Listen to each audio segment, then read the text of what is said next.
If you are being sued by a debt collector or an original creditor, here are some steps to take. What I'm about to share with you, I've also created into a checklist for you. So you know the drill. Go see the link in my bio. Click on the DIY credit repair kit, and in there I have a checklist of things that you can do when you are being sued. So first and foremost, don't ignore that lawsuit. 90% of debt collection lawsuits end in a default judgment, meaning the party that sued you won what they were asking for simply because you did not show up.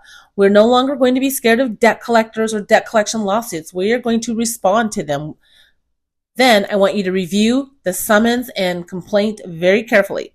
You want to verify the accuracy of the debt amount, your personal information, and any other details.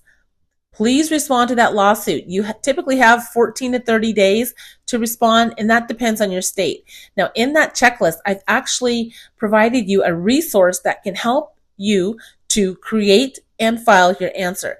Answering that lawsuit can help you buy time, and you're going to want some time to be able to gather the original loan or credit card agreement, any payment records, logs with the creditor or the debt collector.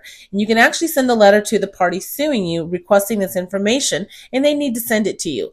Also, you want to research in your state how they served you according to state law. Did they break the law? Because a lot of times they do. Please attend court. Do not miss court under any circumstance.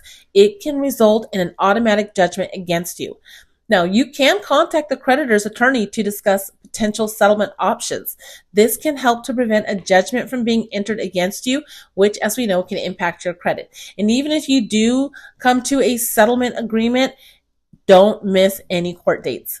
Now, if you do win the case, make sure everything is recorded correctly, and then you can actually take steps to remove any incorrect information from your credit report.